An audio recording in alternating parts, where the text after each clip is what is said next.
여러분 안녕하십니까? 5월 19일 월요일 넘치는 우리 교회 매일 묵상 시작하도록 하겠습니다. 오늘 본 말씀은 에스더 6장 14절부터 7장 10절까지 말씀입니다.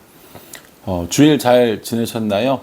우리의 삶 가운데 걱정거리가 진열되어져 있는 삶이 아니라 하나님의 은혜가 진열되어져 있는 그런 삶이었으면 좋겠습니다. 말씀 기억하시면서 한 주간도 또 승리하는 삶을 살아가는 우리가 되기를 기도하도록 하겠습니다. 지금 하만은 굉장히 복잡한 시간들을 보내고 있습니다. 왕에게 가서 모르드게를 장대에 매달겠다고 이야기하러 갔다가 모르드게를 모시고 카퍼레이드, 말퍼레이드죠. 말퍼레이드를 하고 돌아와서 아내와 친구들에게 이 이야기를 했더니 너 이제 큰일 났어 라고 막 이야기하는 참에 6장 14절에 보면 아직 말이 그치지 않았는데 에스더의 잔치에 참여하라고 하만을 데리러 궁궐에서 사람이 온 겁니다. 얼마나 정신이 없었겠어요. 또 얼마나 여러 가지로 이런 생각들이 많았겠습니까? 그렇게 왕을 따라서 왕후의 잔치에 갔는데 왕이 아주 기세 좋게 에스더에게 이야기합니다. 무엇이든지 소원하는 것을 다 이야기해라. 무엇이든지 이야기하면 내가 다 들어주겠다. 나라의 절반이라도 줄 테니 무엇이든지 이야기해라 라고 이야기하죠. 이 에스더가 사실은 굉장히 지혜롭게 한 겁니다. 바로 이야기하지 않고 하루 뜸을 들이면서 그 왕의 마음을 더 간절하게 만들었고 또 에스더가 의도하지는 않았지만 그 사이에 이 모르드게가 존귀하게 되는 그런 일들도 있었죠. 이런 것들을 보면요. 이건 다 하나님의 시간표에 맞춰진 일이었습니다. 에스더가 3일 동안 금식하고 바로 이야기하지 않고 하루를 쉬는 동안에 그 하루 동안에 일어났던 일들로 하여금 그 왕이 모르드게의 이름을 그리고 그 존재를 각인하게 되는 경우가 일이 생겼거든요. 그러니까 단순히 에스더가 머리가 좋았다, 우연히 이런 때가 맞았다 이게 아니라 하나님의 시간표대로 정확히 움직였다라고 보는 게 저는 맞다고 생각합니다. 가끔 우리가 머뭇머뭇하거나 혹은 속히 일을 진행할 때 우리들의 삶 가운데는 정말 우연치 않게 아다리가 맞았다라는 말을 하죠.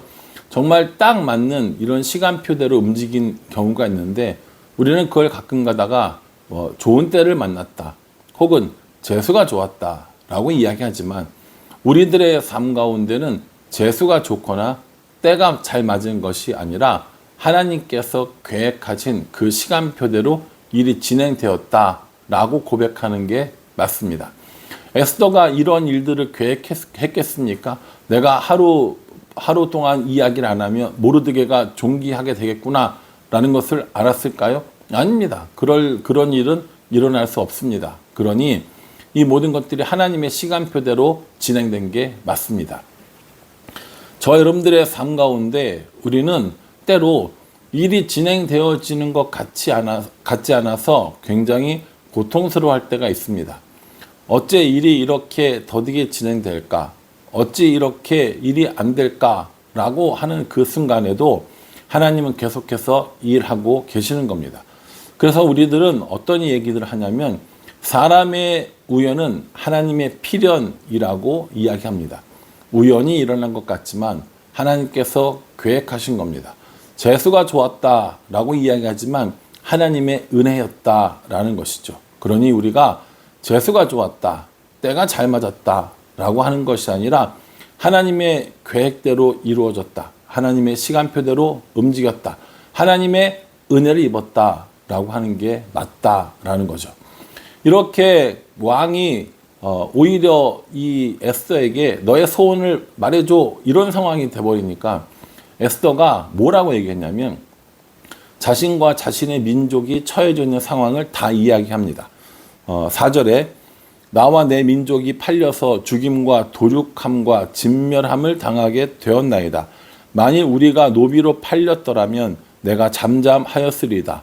그래도 대적이 왕의 손해를 보충하지 못하였으리다 하니 이렇게 얘기합니다. 뭐라고 얘기해요? 내 민족과 나와 내 민족이 팔려서 죽임과 도륙과 진멸함을 당하게 되었습니다. 라고 이야기를 하고 있는 것이죠. 그 왕이 이 이야기를 듣고 깜짝 놀랐겠지 않습니까? 아니 누가 감히 왕후를 그리고 왕후의 이 민족들을 멸하러 한단 말이냐라고 아마 굉장히 진노했을 겁니다. 그러면서 뭐라고 얘기했냐면 도대체 그놈이 누구야? 라고 이야기했더니 6절에 에스더가 이르되 대적과 원수는 이 악한 하만이다 하니 하만이 왕과 왕후 앞에서 두려워하거늘 이렇게 얘기합니다. 자 여러분 이게 우리가 글로 읽고 그냥 성경의 이야기니까 이렇게 통쾌하게 볼 수 있지만 사실 이게 얼마나 이 하만이 기가 막히고 놀랄 노릇이었겠습니까? 하만은 자기가 왕후에게 초청받은 유일한 사람이라고 굉장히 뻐기며 좋아했는데 모르드게를 이제 곧 죽일 수 있다고 자만했었는데 그 모든 상황이 완전히 역전되어져서 이제는 자신이 왕 앞에 목숨을 구걸해야 될 상황이 돼버린 거예요. 그러니 이 에스더의 이런 말 한마디가 얼마나 하만에게는 두려움이었겠습니까? 왕이 그 이야기를 듣고 자리를 잠깐 떠납니다. 자리를 떠나서 뭔가 알아보려고 했거나 뭔가 지시를 하려고 했거나 이런 상황이었겠죠. 그리고 다시 그 잔치자리로 돌아왔는데 그때 어떤 일이 생겼느냐? 8절에 왕이 후원으로부터 잔치자리로 돌아오니 하만이 에스더가 앉은 걸상 위에 엎드렸거늘 왕이 이르되 저가 궁중 내 앞에서 왕후를 강간까지 하고자 하는가 하니 라고 얘기합니다. 상황이 어떻게 됐어요? 더 복잡해진 거예요. 분명히 이 하만은 이 왕후였던 에스더에게 엎드려서 저를 좀 살려주세요. 저를 좀 죽이지 말아주세요. 아마 이런 얘기들을 했었을 거라는 거죠. 그런데 그 모양새가 왕이 볼 때는 하만이 에스더를 강간하는 것처럼 보였다라는 것이죠. 성희롱하는 것처럼 보였다라는 거예요. 이 말이 떨어지자마자 그 주위에 있는 사람들이 하만을 잡아버립니다. 체포해버리는 거죠. 이때 옆에서 이 왕 옆에서 도와주던 내시라고 하는데 이 내시가 내시 중에 한 사람이 뭐라고 얘기했냐면 지금 이 모르드게를 장대에 매달라고 만들어 놓은 이런 그 장대가 있습니다. 하만 집에 있습니다. 라고 이야기를 하죠. 그랬더니 아하수에로가 뭐라고 얘기합니까? 당장 거기다가 하만을 달아라, 죽여라 이렇게 얘기를 하는 거죠.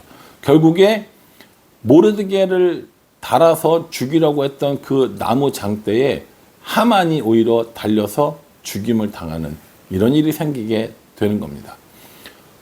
하만이 자신이 이렇게 죽임을 당할 줄 모르고 그 장대를 세웠겠죠. 그러나 그 장대에 하만 자신이 달리는 이런 일이 발생한 것입니다. 하나님께서는 때로 우리가 상상하지도 못할 방법으로 또 우리가 감당하지 못할 은혜로 우리들을 건지시고 구원하시는 모습들을 보게 되어집니다. 여러분 어떠세요? 단순히 이게 재밌는 동화 같은 이야기가 아니라 우리들의 삶 가운데서도 얼마든지 일어날 수 있는 일입니다. 억울한 일을 당하거나 혹은 어려운 일을 당하거나 우리가 감당하지 못할 그 상황 가운데 하나님께서 간섭하여 주셔서 하나님께서 은혜를 베풀어 주셔서 우리로 하여금 그 상황이 완전히 역전되어지는 그런 일들을 보여주실 때가 있습니다. 우리를 참소하는 사람들, 우리를 억울하게 모함하는 사람들, 억울한 상황들, 그 모든 상황을 하나님께서 단번에 역전시켜 주실 때가 있다라는 겁니다. 저는 저와 여러분들의 삶 가운데 이렇게 우리들의 삶에 역전시켜 주시는 하나님을 경험하면서 살았으면 정말 좋겠습니다. 우리가 어떤 노력을 해서가 아니라 하나님의 은혜로 이 모든 것들이 이루어진다라는 거예요. 에스더서에서는 하나님이 나오지 않아요. 그러나 하나님께서 이 일을 분명히 진행하고 계시는 겁니다. 그 유대 학자들은 에스더서에 왜 하나님이 나오지 않는가라는 이 질문에 대해서 여전히 이스라엘은 그들의 죄악으로 포로로 끌려가서 징계 중이었기 때문에 하나님께서 드러내놓고 이 이스라엘 사람들을 돕지 않으나 여전히 뒤에서 이스라엘 사람들을 보호하시는 하나님이라고 해석을 한다고 합니다. 저는 그 얘기가 맞는 것 같아요. 분명히 포로 기간 가운데 있는 것은 이스라엘에게 주시는 하나님의 징계의 시간이었습니다. 그러나 그 징계 가운데서도 여전히 이스라엘을 도우시고 보호하시고 인도하시고 은혜를 베푸시는 하나님이시라는 거죠. 이건 오늘을 사는 우리에게도 똑같이 적용된다고 생각합니다. 우리는 때로 하나님이 어디에 있느냐라고 이야기할 때 있습니다. 하나님께서 왜 내 기도에 응답하시지 않느냐라고 이야기할 때도 있다라는 것이죠. 저만 그런가요? 여러분들의 삶 가운데서도 간혹 하나님이 계시면 어떻게 이러실 수가 있어요? 하나님이 계시다면 어떻게 저한테 이런 일이 일어날 수가 있어요? 라고 이야기할 때가 분명히 있을 겁니다. 하나님이 어떻게 이렇게 하실 수 있어요가 아니라 여전히 일하시는 하나님의 손길을 우리는 기도하고 기대해야 한다라는 겁니다. 오늘 에스더서를 통하여서 우리에게 그걸 명확하게 보여주고 계신다라고 저는 묵상을 했습니다. 그러니 하나님 앞에 우리가 기도하며 나아갈 때 하나님의 뜻이, 하나님의 계획이, 하나님의 시간표대로 내 삶 가운데 이루어지는 은혜를 달라고, 어렵고 힘들고 고통스러운 상황이지만 반전의 하나님, 역전의 하나님을 기대하며 살아가는 것, 우리들의 삶이 이런 삶이어야 하지 않을까라는 생각을 해 봅니다. 물론 이 땅에서 완벽하게 모든 것이 회복되어지지 않는 경우도 분명히 존재할 겁니다. 하나님의 뜻이 무엇인지, 하나님의 계획이 무엇인지 명확히 몰라서 애타하고 속상해하는 경우도 분명히 있을 것입니다. 그러나 분명한 건 에스더를 구원하셨던 하나님, 모르드게와 유대인들을 구원하셨던 하나님께서 여전히 우리도 구원하시고 우리를 위해서 일하시는 하나님이라는 사실을 기억해야 합니다. 그러니 혹시라도 어려운 가운데 있으신 분이 있다면 모함이나 참소나 그리고 근심과 걱정이 있는 분이 있다면 이때야말로 기도해야 할 때이고, 우리의 걱정과 근심을 진열한 삶이 아니라 우리가 하나님의 은혜를 진열하고 사는 삶이 되어야 하지 않을까라는 생각을 오늘 이 말씀을 통해서도 해보게 됩니다. 1+1 걱정과 근심이 아니라 1+1 은혜로 살아가는 우리들의 삶이었으면 정말 좋겠습니다. 오늘 에스더가 다시 회복되어지고 모르드게가 다시 회복되어지는 이 사건을 통하여서 하나님께서 우리에게도 그런 은혜를 베풀어 주시기를 기도하고 또 기대하며 살아가는 우리 모두가 되기를 주님의 이름으로 축복합니다. 기도하겠습니다. 하나님, 에스더는 결국 하나님의 은혜로 원수를 이기게 됩니다. 믿음으로 살아가려고 하는 우리들의 삶 가운데 때로 기다리기가 지치고 힘들 때가 있지만 여전히 일하시는 하나님을 신뢰하면서 믿음으로 살아가게 하여 주시고, 그러한 우리에게 하나님의 한없는 은혜를 넘치도록 부어 주시옵소서. 말씀 가운데 하나님의 위로를 경험하며 말씀으로 회복되어지는 우리의 삶이 될 수 있도록 우리를 축복하여 주시옵소서. 예수님의 이름으로 기도합니다. 아멘. 이 에스더의 말씀을 묵상하면서 힘내시고요. 걱정과 근심보다는 하나님의 은혜를 구하며 살아가는 우리 모두가 되기를 간절한 마음으로 기도하겠습니다. 감사합니다.